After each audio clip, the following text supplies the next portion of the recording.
Кришна, дорогие преданные, приветствуем вас. Харе Кришна. Расскажите, пожалуйста, вот тулоси в таком состоянии, почему это происходит и как те ветки вообще засохшие они или не засохшие, нужно их связать или не нужно связать? Спасибо большое, Харе Кришна. Туласи в таком состоянии, потому что у нее болезнь называется увядание. Так или иначе, служение Туласи Махарани, его нужно усовершенствовать. Вот получается, что слуги у нас здесь не уследили когда-то, и вот эта болезнь, она формируется на почве недолива. То есть, если мы не доливаем Туласи, и постепенно начинают образовываться вот такие вот сухие веточки. Дорогие преданные, до этого лучше не доводить, потому что эта болезнь не лечится. Вылечить ее нельзя, можно просто поддерживать ее как-то вот состояние, чтобы она просто не уходила.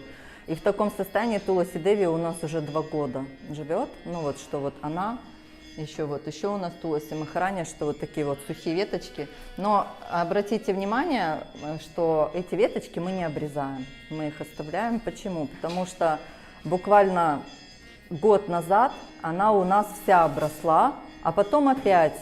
И смысл резать веточки. Зачем их обрезать, если мы не знаем, живая веточка это или сухая? Мы не можем определить. У меня много есть случаев, когда преданные рассказывали, что вот мы срезали, а потом эта ветка благоухала, или она была такая, там сок был в ней, когда они уже срезали, думали, что эта ветка, она сухая.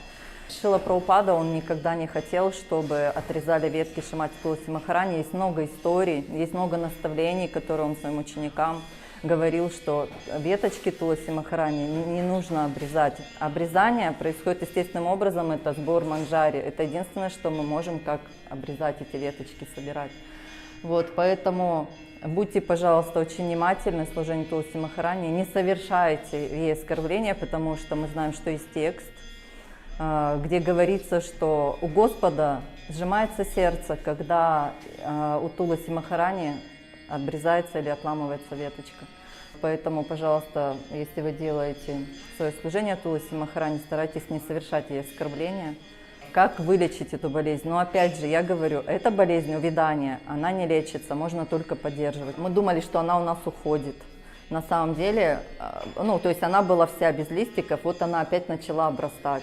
А веточки выглядели так же, и поэтому непонятно, сухие или нет. Видите, она пошла обрастать. Таким хотела с вами поделиться своим опытом и знанием.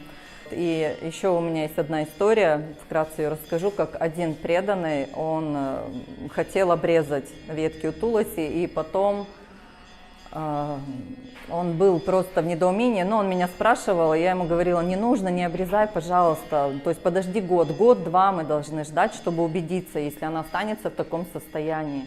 То есть это получается, что уже веточка сухая.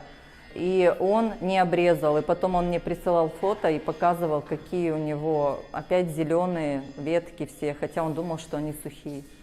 Харе Кришна.